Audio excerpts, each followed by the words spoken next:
काफी पुरानी बात है। एक सपेरे ने एक सांप को पकड़ा और उसे टोकरी में कैद कर लिया और तभी एक चूहे को भी पकड़ लिया। चूहा मेरे सांप के लिए बढ़िया भोजन है। और सांप की ही टोकरी में उसे भी कैद कर दिया। टोकरी के अंदर सांप जैसे ही चूहे को लपकने लगा, चूहा बोल उठा, अरे सांप भाई, मुझे मत मारो। अगर तुम मुझे नहीं मारोगे तो मैं तुम्हें इस कैद से आजाद करा सकता हूँ। सांप हैरान था कि ये नन्हा सा चूहा उसे कैसे आजाद करा सकता है। जब मैं इस कैद से निकलने में कामयाब नहीं हो सकता तो तुम मेरी क्या मदद कर सकते हो? देखो, मुझे बहुत जोर से भूख लगी है। फिर तो क्या फायदा, मुझे खाकर यूं भी तुम्हारा पेट नहीं भरने वाला। अगर तुम मुझे बख्श दो तो मैं तुम्हें आजादी दिला सकता हूँ और फिर जितना दिल चाहे, जहाँ दिल चाहे, तुम भर पेट खाना खा सकते हो। मोटे मोटे चूहे, बढ़िया मेंढक, छिपकलियाँ, सब तुम्हें खाने को मिल सकती हैं। आगे तुम्हारी मर्जी। तो ठीक है, इसे भी मैं बाद में खा ही सकता हूँ। तो बताओ, तुम मेरी क्या मदद करोगे? अगर तुम्हारी बात ठीक निकली तो मैं तुम्हें नहीं खाऊंगा। शायद मैं तुम्हारे ऊपर बैठकर एक मंत्र का उच्चारण करूंगा। बस तुम्हें अपनी आंखें बंद करनी होंगी, बस इतना ही। हाँ, जब मंत्र पूरा हो जाएगा तो मैं तुम्हें बुलाऊंगा, परंतु याद रहे, तब तक ना तुम आंखें खोलोगे ना ही हिलोगे जुलोगे, समझे? ठीक है, जैसा तुमने कहा है वैसा ही करने को मैं तैयार हूँ, परंतु बाहर निकलकर मेरी प्रतीक्षा करना। सांप ने अपनी आंखें बंद कर ली। चूहा सांप के सिर पर चढ़ गया। जल्दी जल्दी वो पिटारी को अंदर से कुतरने लगा। वहां पर एक बड़ा सा छेद हो गया। चूहे ने झट से वहां से छलांग लगाई और रफू चक्कर हो गया। थोड़ी देर बाद सांप ने अपनी आंखें खोली और वो भी छिद्र में से नीचे सरक लिया। आजादी का भी अपना मजा है, पर अभी मुझे बहुत भूख सता रही है। और वो मूर्ख कहाँ गया? शैतान शायद भाग गया। जाएगा कहाँ? अभी ढूंढता हूँ उस नटखट शैतान को। और वो चूहे को तलाशने लगा, परंतु चूहा तो कहीं खो गया था। कुछ दिनों के बाद सांप को चूहे का एक बिल नजर आया। वे समझ गया कि जरूर चूहा इसी बिल में छुपा होगा और जल्द ही उसे चूहे की मुंडी वहां नजर आई। धोखेबाज, यहाँ है। अब ये बच के मुझसे कहाँ जाएगा? अरे ओ चूहे, तुम मुझे धोखा देकर कहाँ भाग गए थे? अब बाहर आओ ना, क्यों सता रहे हो? हम तो पुराने मित्र हैं। मित्र और तुम क्या कहते हो? ये कोई मुमकिन है? ये तो हम दोनों ही जानते हैं कि हम में मित्रता हो ही नहीं सकती। उस दिन तो तुम भी मजबूर थे और मैं भी, इसीलिए मैंने दोस्ती का नाटक रचा और अपनी जान बचाने के लिए मित्रता का ढोंग कर रहा था। दोस्ती हमेशा बराबर वालों से होती है। कहाँ तुम इतने बलशाली और कहाँ मैं इतना कमजोर। हम कभी मित्र नहीं हो सकते। जाओ बाबा, माफ करो। ये तो बहुत समझदार निकला। इसे झांसा देना अब मेरे बस की बात नहीं। अब मुझे कहीं और अपना भोजन तलाश करना होगा। शिक्षा, मित्रता हमेशा बराबर वालों के साथ करनी चाहिए। मिन्नी एक बहुत ही खूबसूरत बिल्ली होती है। उसके पति को खुद पे बहुत गर्व होता है कि पूरे गांव में सबसे खूबसूरत बीवी मेरी है। इस वजह से सारे गांव में चिन्ना की बीवी की तारीफ होती रहती है। भाई देख तो, इस चिन्ना की किस्मत कितनी अच्छी है। एक तो इतनी खूबसूरत बीवी मिली, ऊपर से बीवी के आने के बाद इसके कारोबार में भी कितनी वृद्धि हुई। हाँ भाई, सही कह रहे हो तुम। साली अपनी ऐसी किस्मत कहाँ कि इतनी खूबसूरत बीवी मिले। चिन्ना जब उनकी बात सुनता है, क्या भाइयों, कुछ काम धंधा नहीं है क्या तुम्हारे पास? दूसरों के काम और घर पे नजर रखने से अच्छा खुद पे ध्यान दो, तभी जाके सब ठीक होगा। चिन्ना की अपनी पनीर की दुकान थी। उसकी बीवी पनीर बनाती और वो दुकान पे जाकर पनीर बेचने का काम करता था। उसके पनीर के मुकाबले वहाँ कोई पनीर नहीं बनाता था। इस वजह से सभी उसके दुकान का पनीर लेना पसंद करते थे। चिन्ना के इस काम में उसकी बीवी का भी हाथ था, इसलिए वो रोज घर जाते समय मिन्नी के लिए कुछ न कुछ लेकर जाता था। मिन्नी, ओ मिन्नी, मेरी जान, कहाँ हो तुम? क्या हुआ जी? आती हूँ। अब बोलिए, क्या हुआ? देखो मैं तुम्हारे लिए क्या लाया हूँ। हाँ, आप तो रोज मेरे लिए कुछ न कुछ लाते ही हो, तो आज क्या लाए हैं आप? कानों के लिए सोने के झुमके लाया हूँ। आज खूब कमाई हुई है मेरी। और तुम इतना अच्छा पनीर जो बनाती हो, तभी तो लोग इतनी सारी दुकानें छोड़ के मेरे पास ही आते हैं पनीर लेने। तुम्हारे हाथों का कमाल है ये, जो इतना स्वादिष्ट पनीर बनाती हो तुम। आप क्यों रोज इतने पैसे खर्च करते हैं जी?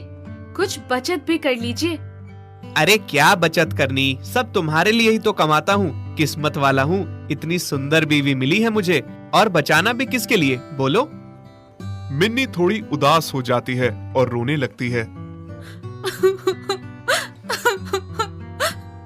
क्या हुआ मिन्नी, तुम रो क्यों रही हो?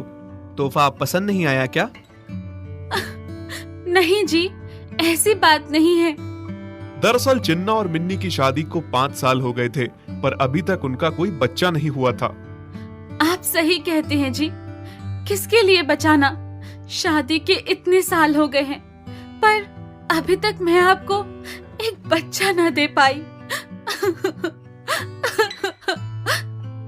मिन्नी, मैं तुम्हें कितनी बार समझा चुका हूँ, ये सब हमारे हाथ में नहीं है। जब ऊपर वाला चाहेगा हमें बच्चा हो जाएगा। और वैसे भी बच्चा नहीं भी होगा तो भी मैं तुम्हारे साथ बहुत खुश हूँ। मिन्नी अपने पति के गले से लग जाती है।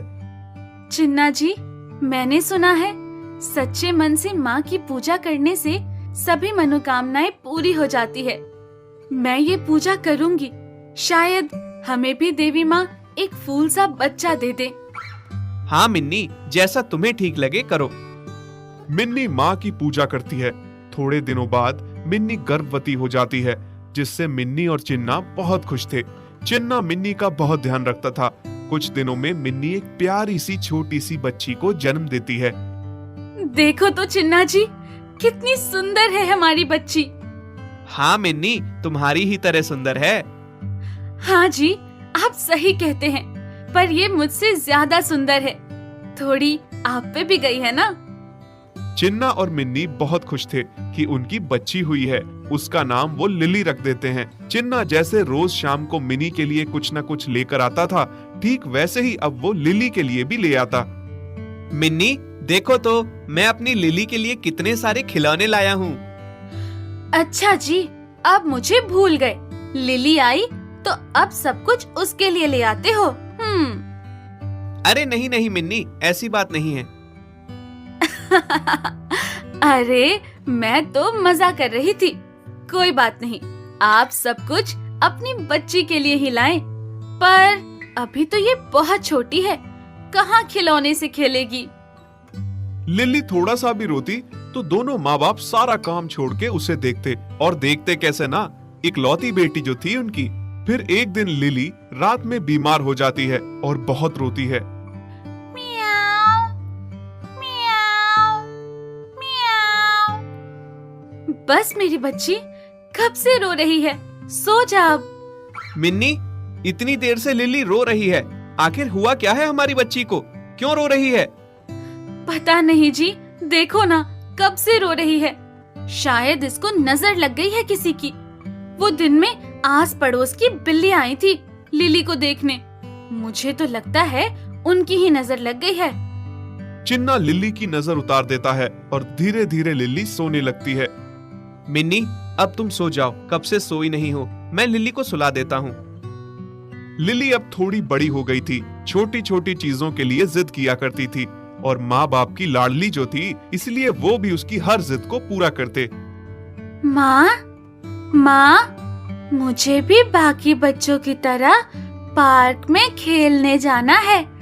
आप मुझे ले जाओगे ना? मिन्नी बिटिया इतना जिद कर रही है तो कल इसको पार्क में घुमाने ले जाना।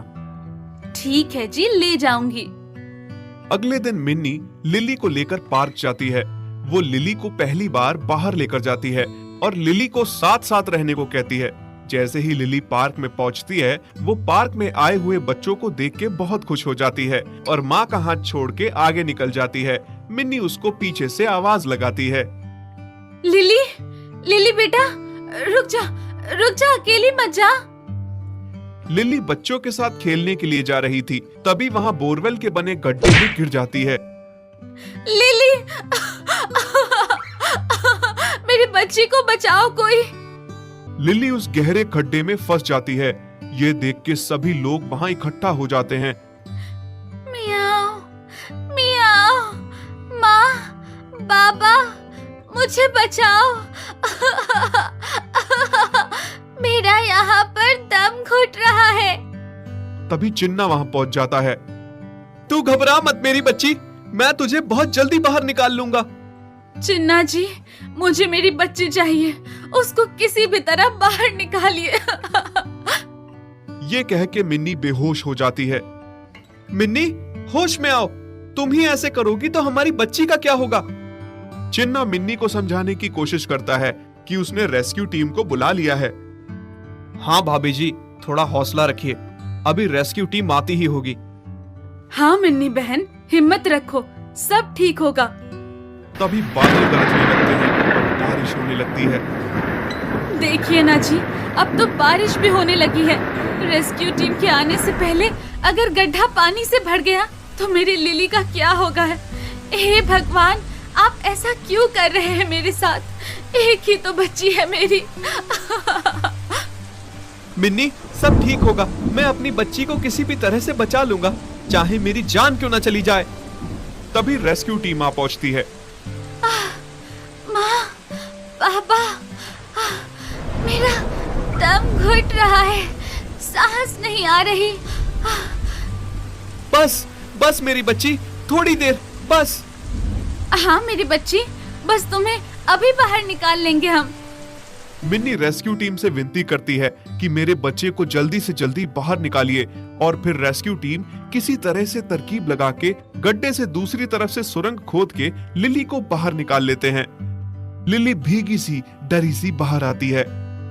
मियाओ, मियाओ। माँ, चिन्ना और मिन्नी लिली को गले से लगा लेते हैं। बस मेरी बच्ची, अब मैं तुझे खुद से कभी दूर नहीं होने दूंगी। धन्यवाद रेस्क्यू टीम, अगर आप ना होते तो आज हमारी बच्ची साथ ना होती। हाँ भाई साहब, बहुत बहुत धन्यवाद आपका।